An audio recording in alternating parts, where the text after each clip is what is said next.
ይህ ታሪክ ስለ ሁለት እህትማማቾች ነው። በደም የተሳሰሩ ናቸው። ግን ደግሞ በአንድ ባል ምክንያት ከባድ ተፎካካሪዎች ነበሩ።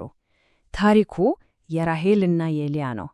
በአንድ ቤት ውስጥ እየኖሩ ማንም ሊያየው የማይችለውን ስውር ጦርነት ሲዋጉ የኖሩ እህትማማቾች። እስኪ አስቡት፣ በአንድ ቤት ውስጥ የተቃጠለውን ይህን ከባድና ውስጣዊ ግጭት።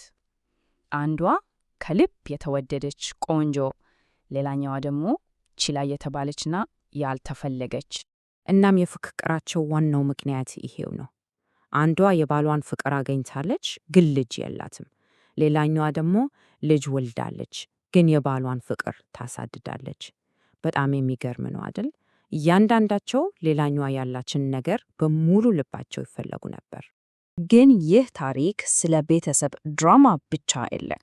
ከጀርባው በእነዚህ ሰዎች ሕመምና እንባ ውስጥ አንድ ትልቅ መለኮታዊ ዕቅድ እንዴት ቀስ በቀስ እየተገለጠ እንደነበር የሚያሳይ ታሪክ ነው።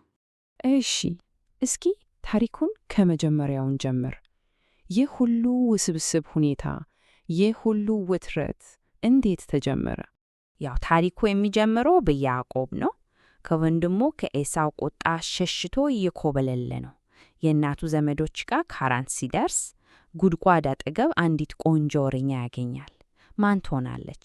ራሔል። ልክ እንዳያት በቃ በቅጽበት ነው በፍቅሯ የወደቀው። እንዲያውም ፍቅሩንና ጥንካሬውን ለማሳየት ለብዙ እረኞች የሚከብድ ትልቅ ድንጋይ ብቻዋን አንከባሎ የጉድጓዱን አፍ ከፈተላት። ያው ለራሔል የነበረው ፍቅር ምን ያህል ጥልቅ እንደነበር የሚያሳየው ይሄ ነው። እሷን ለማግባት ብቻ ሙሉ 7 ዓመት ለማገልገል ተስማማ። እስኪ ያስቡት፣ 7 ዓመት። ግን መጽሐፍ ቅዱስ ምን ይላል? በፍቅሯ የተነሳ 7ቱ ዓመታት እንደ ጥቂት ቀናት ሆኑለት ይላል። ይገርማል። ግን ከ7 ዓመት ልፋት በኋላ የጠበቃት የሰርጉ ሌሊት ሲመጣ ያልጠበቀው ነገር ሆነ። አጎቱ ላባን አታለለው። በጨለማ ተጠቅሞ በራሔል ፋንታ ታላቅ እህቷን ሊያን ነው የሰጠው። ያዕቆብ ጠዋት ከእንቅልፉ ሲነቃ የተሰማውን ክህደትና ድንጋጤ ያስቡት። ላባን ደግሞ በባህል አስመካኛ። በመጨረሻም ያዕቆብ የመወዳትን ራሔልን ለማግባት ሌላ 7 ዓመት በድምሩ 14 ዓመት ለማገልገል ተገደደ። እናም የፉክክሩ እሳት የተለኮሰው እዚህ ጋ ነው። እናም ይሄ ሁኔታ ሁለቱን እህትማማቾች በቀጥታ ወደ መራራ ፍቅር ነው የከተታቸው፣ ለልጅ እና ለፍቅር የሚደረግ ጦርነት። ታዲያ በዚህ ፉክክር ውስጥ አንድ ያልተጠበቀ ነገር ጣልቃ ገባ። መጽሐፍ ቅዱስ በሚለው እግዚአብሔር ሊያ ባሏ እንደማይወዳት ሲያይ ማኅፀኗን ከፈተላት። ይሄ በረከት ይመስላል፣ ግን በሁለቱ እህትማማቾች መካከል የነበረውን ሱር ጦርነት የበለጠ ጦዘው። እናም ሊያ የመጀመሪያ ልጇን ሮቤልን ስትወለድ በጣም ትልቅ ተስፋ ነበራት። በቃ ይሄ ልጅ የያዕቆብን ፍቅር ያመጣልኛል ብላ አሰበች። ለዛም ነው አሁን ባሌ ይወደኛል ያለችው። ይህ ተስፋ ቀጠለ። ሁለተኛና ሶስተኛ ልጆችን ስትወልድም አሁንም ልቧ ያለው የባሏን ፍቅር ማግኘት ላይ ነው። ሶስተኛው ልጇ ሌዊ ሲወለድ በቃ አሁን ከኔ ጋር ይጣበቃል፣ ይጠባበራል ብላ ነበር ያሰበችው። ልጆቿ የፍቅር ድልድይ እንዲሆኑላት ትፈልግ ነበር። ግን አራተኛው ልጅ ይሁዳ ሲወለድ በሊያ ሕይወት ውስጥ አንድ አስደናቂ ለውጥ እናያለን። ምናልባት ከብዙ ሙከራና ተስፋ መቁረጥ በኋላ እውነተኛ ዋጋዋ በባሏ ፍቅር ላይ እንዳልተመሰረተ የተረዳችበት ሰዓት ነበር። ትኩረቷን ከያዕቆብ ላይ አንስታ ወደ እግዚአብሔር አዞረች። አሁን እግዚአብሔርን አመስግናለሁ አለች። ስሙ ራሱ ይሁዳ ምስጋና ማለት ነው። ይሄ በጣም ትልቅ ለውጥ ነው። በሌላ በኩል ደግሞ ራሔል አለች። የባሏን ፍቅር አግኝታለች፣ ግን መካም መሆኗ ከውስጥ እየበላት ነበር። በዛ ዘመን ይሄ ትልቅ ማህበራዊ ውርደትም ነበር። እናም በተስፋ መቁረጥ ጩኸት ለያዕቆብ ልጆች ስጠኝ ያለዚያ እሞታለሁ አለችው። ህመሟ ምን ያህል ጥልቅ እንደነበረ አስቡ። ከዚህ በኋላ ፍቅሩ በጣም ተባባሰ። የልጅሽ ገድድም ሆነ ማለት ይቻላል። ራሔል ገረዷን ባላን ለያዕቆብ ሰጠችው። ሊያም ይህን ስታይ እሷም የራሷን ገረድ ዘለፋን ሰጠችው። አስቡት ፍቅሩ ምን ደረጃ እንደደረሰ። ራሔል የያዕቆብን የአንድ ሌሊት መብት ለሊያ በልጇ በሰበሰባቸው ፍሬዎች ለወጠችበት ጊዜም ነበር። እናም የሁሉ ውጥረትና ፉክር ከቀጠለ በኋላ በመጨረሻ እግዚአብሔር ራሔልን አስዋት ዮሴፍን ሰጣት።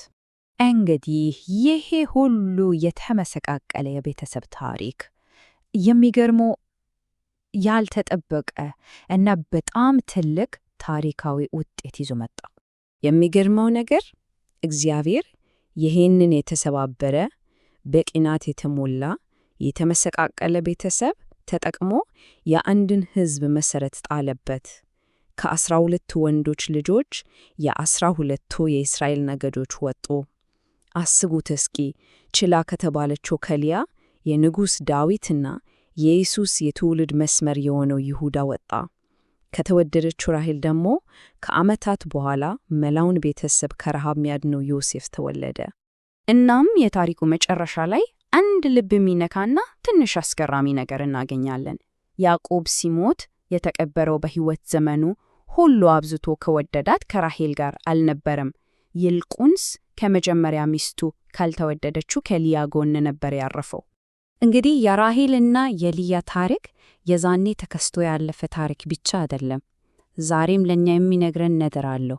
እስኪ ከዚህ ከተመሰቃቀለ ቤተሰብ ለዘመናችን ምን ትምህርቶችን መውሰድ እንደምንችል እንመልከት።